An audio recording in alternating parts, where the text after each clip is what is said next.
Hey guys, this is Stacy Rossetti here, and I wanted to give you just a couple of tips on how to search for storage facilities. I know a lot of people have been asking me, like, how do you find these abandoned storage facilities? So what I want to do is just give you a couple of tips, a little bit of intro into storage facilities, and then just help you to get on your way so you can get out there and start looking for them, okay? So again, I'm Stacy Rossetti, and I actually just teach people how to invest in real estate. I do all different kinds of types of investing out there. I've done wholesaling, rehabbing, commercial storage, rentals. I mean, everything that you can think of, I've pretty much done. I've been doing it now for almost 10 years. And right now, today we're going to focus on storage facilities because that's kind of a hot topic right now. And so I wanted to just remind everybody in the storage industry, all right, there are, out of 100, if there's 100% of storage facilities out there, 15% of those are owned by the big box offices, right? So big box, right? And 85% of those are just mom and pops. Okay? Right, so that means that the big box would be things like CubeSmart, Public Storage, U-Haul, all these kind of big storage facility owners, okay? So what happened is that way back in the day, I mean, it's growing more and more and more, but way back in the day, even inside the big cities, a lot of the storage facility owners were mom and pops, right? But what happened in the downturn and before the downturn, and then up even through the downturn, all these big box companies started coming into the cities, right?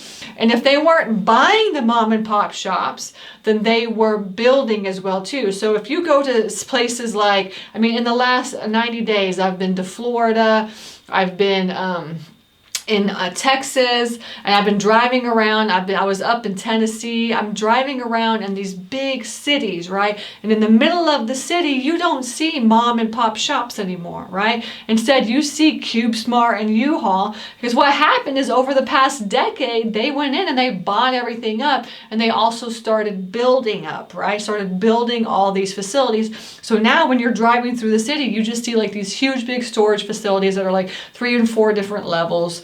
And those are not our competition, right? They feed to somebody that wants to pay a higher price, that wants climate control.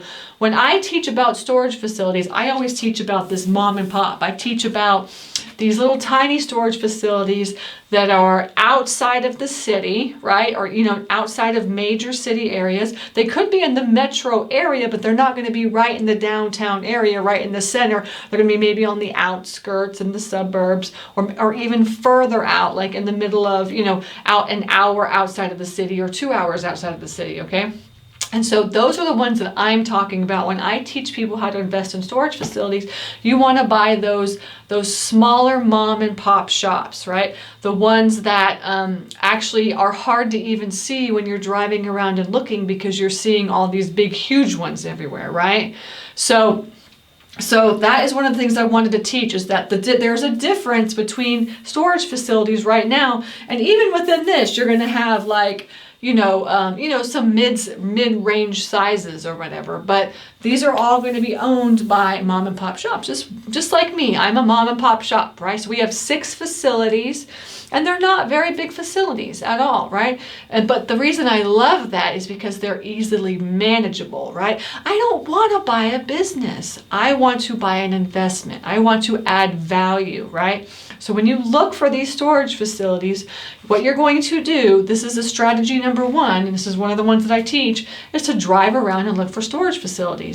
A lot of people ask, like, do I just aimlessly drive around? Well, kind of, yeah, because the ones that you're going to buy are not going to be on Google Maps. They're not going to be anywhere that you can find them. So you're going to have to keep an eye out when you're looking.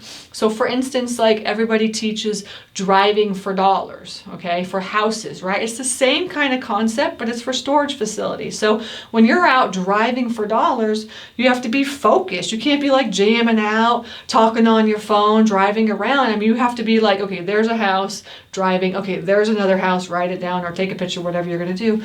And the same exact thing goes for storage facilities. You have to drive around for storage facilities until you can find them. So essentially, I just bought an abandoned storage facility a couple of weeks ago, and I mean, it was literally an abandoned storage facility, but it was one that it was hiding, right? It's not on a main road. What's going to be on the main road is going to be big box ones, right? And even if it's on a main road, it's going to be a bigger one anyways. That's going to be, you know, way too expensive, right? So we're going to search for ones that are kind of smaller, more affordable. We can get our feet wet. We can buy one of these small ones, and we can just see if it's actually it's actually something that we want to pursue on and on and on, right? So that's why you can't go out and you can't buy a huge big one if you've never owned one before, right? Now I'm coaching a student right now, and they had me analyze a deal for it was like 800 units, right? 800 units, and it was her very first storage facility, and I told her, I said, you know you're buying a business, right? You're not buying an investment. Essentially, the cost, what it's going to cost to buy this and then to run it, you're going to be literally running a business every single day, all day. There's no value add to this, right? So that's one of the things you've got to look for, is that mom and pop shop, little tiny ones that are so easily manageable that you can manage them from your phone because you only get 1 or 2 or 3 calls a day, right? And that is really how storage facilities are if you play your cards right. If you're driving around, being focused, and really paying attention to what you're looking at, and you're writing down the addresses and trying to find out who the owners are, okay? And sometimes office managers will answer the phone, and sometimes the owner will answer the phone as well too, right?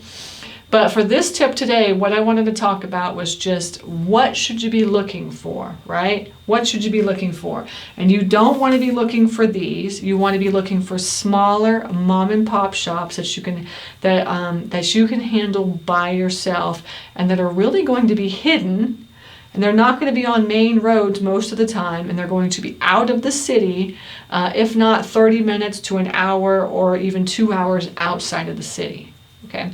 So that is my tip today for how to find storage facilities and what to look for, all right? As everybody knows, I have now a YouTube channel, and I'm trying to get out and teach as many people as I can about investing in real estate. And so if you could please subscribe to my channel and like it, and then get notifications as well too, that pushes me up as well. So that would be great, all right? And I appreciate it, and I will see you at the next video.